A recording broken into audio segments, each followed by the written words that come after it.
Please मेरे channel को subscribe कर दें और बेल आइकॉन पे प्रेस कर दें।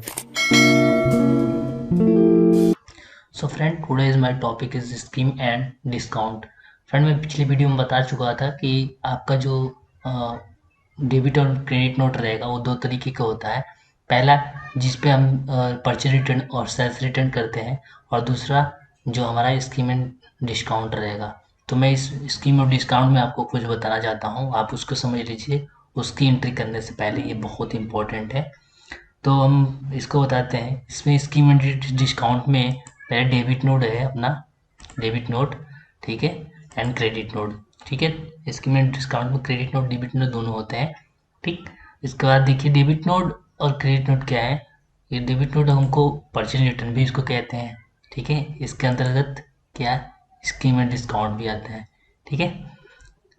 दो तरह के डेबिट नोट हो गए, इस परचेज रिटर्न और स्कीम एंड डिस्काउंट, ठीक। अब क्रेडिट नोट भी सेल्स रिटर्न और स्कीम एंड डिस्काउंट, मतलब आप समझ रहे हैं ना, डेबिट नोट किसको बोलते हैं और परचेज रिटर्न और स्कीम एंड वाउचर। एक्चुअली क्या है, डेबिट नोट दो प्रकार के होते हैं, परचेज रिटर्न और स्कीम एंड डिस्काउंट, ठीक। परचेज रिटर्न जो हम माल खरीदे हैं उसको हम रिटर्न कर रहे हैं, तो उसकी एंट्री हम डेबिट नोट में करेंगे, क्योंकि वो मुझे क्रेडिट का वो बिल देगा, तो हम उसके डेबिट नोट में एंट्री करेंगे। स्कीम एंड डिस्काउंट में बता रहा हूँ अभी आपको, ठीक। तो अभी सेल्स रिटर्न में क्या है, क्रेडिट नोट बनाएंगे हम, जब कोई माल कोई वापस करने आएगा तो उसकी एंट्री हम सेल्स रिटर्न में करेंगे, ठीक है। तब स्कीम और डिस्काउंट में क्या होता है, दो तरीके के ये भी होते हैं। देखिए, स्कीम एंड डिस्काउंट, अगर हमको कोई डिस्काउंट दे रहा है किसी चीज़ पे, तो वो तो मुझे दे रहा है, हम भी तो किसी को देंगे, क्योंकि हम भी दुकान वाले, शॉप वाले, कंपनी वाले हैं। तो अगर जो हमको दे रहा है स्कीम एंड डिस्काउंट, उसको हम क्या बोलेंगे, स्कीम डिस्काउंट रिसिप्ट, ठीक है। स्कीम एंड डिस्काउंट रिसिप्ट जो हमको मिल रहा है, ठीक है। तो ये हमारा डेबिट नोट में ही आएगा, ठीक, जो हमको मिल रहा है दुकान शॉप से मिल रहा है। अगर हम किसी को दे रहे हैं तो उसको हम क्या बोलेंगे, scheme and discount given, okay. ये तो कम कंफर्म हो गया होगा आपको डिस्काउंट के बारे में। स्कीम एंड डिस्काउंट मतलब कोई कंपनी अगर हमको 10,000 रुपये बोल रही है कि 20 तारीख के अंदर में हमको 10,000 रुपये को मार्केट कर देना है, जिस पर हमको 2,000 रुपये के डिस्काउंट मिलेगा, तो हम उसकी एंट्री 2,000 जो होगी उसकी एंट्री हम डेबिट नोट में करेंगे, जो कि स्कीम एंड डिस्काउंट की वाउचर में होगा, ठीक है। डेबिट नोट के स्कीम डिस्काउंट में वाउचर में होगा, और इसकी एंट्री क्रेडिट नोट में होगा, डिस्काउंट स्कीम एंड डिस्काउंट के गिवन में, ओके। हम देखते हैं, हम मिलते हैं, नेक्स्ट पे चलते हैं। तो यहाँ पे स्कीम एंड डिस्काउंट के बारे में, अगर जीएसटी, तो इस पे भी जीएसटी लग सकता है ना, स्कीम देगा तो उस पर भी जीएसटी अगर लगा देता हो तो उसकी एंट्री कैसे करेंगे वो भी मैं समझा देता हूँ। अगर जीएसटी नॉट अप्लीकेबल है, ठीक है, जीएसटी नॉट अप्लीकेबल, एक आता है जीएसटी एप्लीकेबल, ठीक। अगर जीएसटी नॉट अप्लीकेबल है तो उसको, अगर हम रिसीव कर रहे हैं जीएसटी जिस पे नॉट नहीं लग रहा है, अगर उस पर नहीं अप्लीकेबल है, तो उसकी नेचर क्या होगी, उसकी नेचर भी देखना पड़ेगा। उसकी नेचर क्या होगी या इसकी नेचर क्या होगी।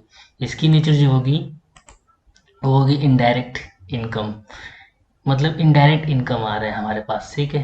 क्योंकि हमको स्कीम में डिस्काउंट मिल रहा है तो इनडायरेक्ट इनकम आएगा, क्योंकि हमको कोई दे रहा है वो, और इस पे ये एप्लीकेबल नहीं है, जीएसटी नॉट एप्लीकेबल है। इसकी एंट्री बहुत सिंपल है, आप आसानी से कर सकते हैं इसकी एंट्री, ठीक है। और इसकी जो आएगा नेचर, वो आएगा इनडायरेक्ट एक्सपेंसेस, ठीक। ये क्योंकि हम लोग दे रहे हैं किसी को डिस्काउंट गिवन दे रहे हैं, तो हम इनडायरेक्ट एक्सपेंस हो रहा है, मेरा इनडायरेक्ट खर्च हो रहा है, मतलब एक स्कीम के थ्रू खर्च हो रहा है पैसा, ठीक है। तो इसको हम क्या बोलेंगे, देखिए इसकी नेचर तब क्या होगी, इनडायरेक्ट इनकम है तो, इनडायरेक्ट इनकम है तो हम सेल्स कर रहे हैं, ठीक है। देखिए सेल्स कर रहे हैं, अगर हम नॉट अप्लीकेबल, इस पे जीएसटी नहीं लग रहा है, ठीक। अगर हम कोई माल बेच रहे हैं तो उसकी जो जीएसटी नहीं लग रहा है उस पर नॉट अप्लीकेबल है। अगर इनडायरेक्ट इनकम आ रहा है किसी के थ्रू, तो माल बेच रहे हैं तभी तो आ रहा है पैसा, तभी तो वो चीज़ रिसीव हो रहा है हमको। तो इनडायरेक्ट इनकम का कभी भी नेचर सेल्स ही होता है, क्योंकि हमारे पास पैसा आ रहा है तभी तो, कुछ बेच रहे तभी तो पैसा आ रहा है, इनकम मतलब आना, ठीक है।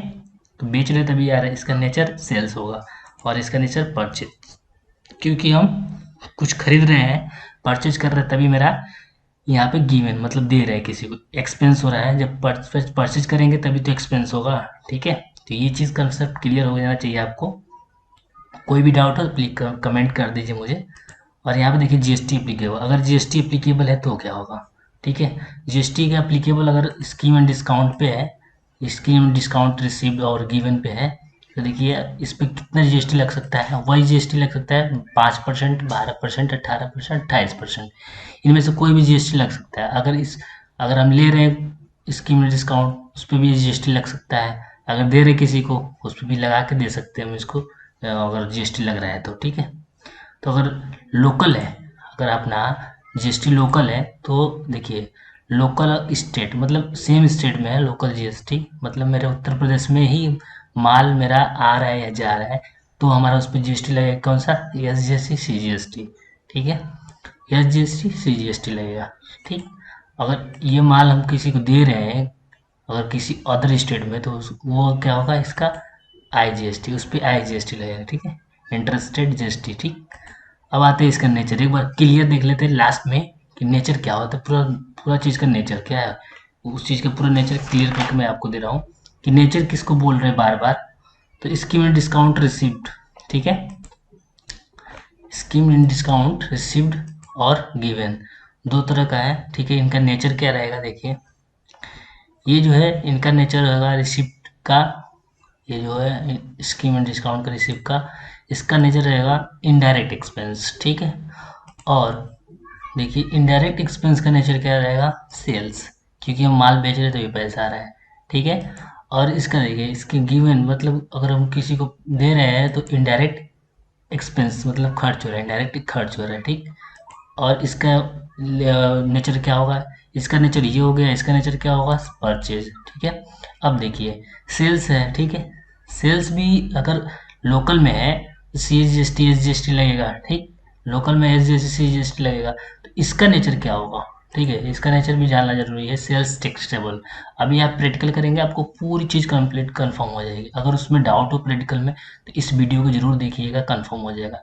स्किप ना करें प्लीज़, आप स्टेप बाय स्टेप देखें, ठीक है। अब देखिए इसका अगर सेल्स अगर जो है हमारे लोकल में है तो जैसे सी जी एस टी लगेगा, उसका नेचर क्या रहेगा, सेल्स टैक्सेबल। अगर I G S T other state में है तो उसका नेचर क्या रहेगा, इंटर स्टेट सेल्स टैक्सेबल, ठीक है। उसका सेल्स टैक्सेबल आएगा, उसमें आप जब ग्रुप बनाएंगे ना, जब लगेगा आप प्रैक्टिकल करेंगे तो ये सब चीज़ दिखेगा वहाँ पे, ठीक। अब परचेज का देखिए, परचेज अगर लोकल में है C G S T S G S T purchase कर रहे हैं लोकल में, तो उसका नेचर क्या होगा, परचेज इज टैक्सेबल, ठीक है। अगर वही आई जी एस टी है अदर स्टेट में तो उसका नेचर क्या होगा, इंटर स्टेट परचेज टैक्सेबल, ठीक है।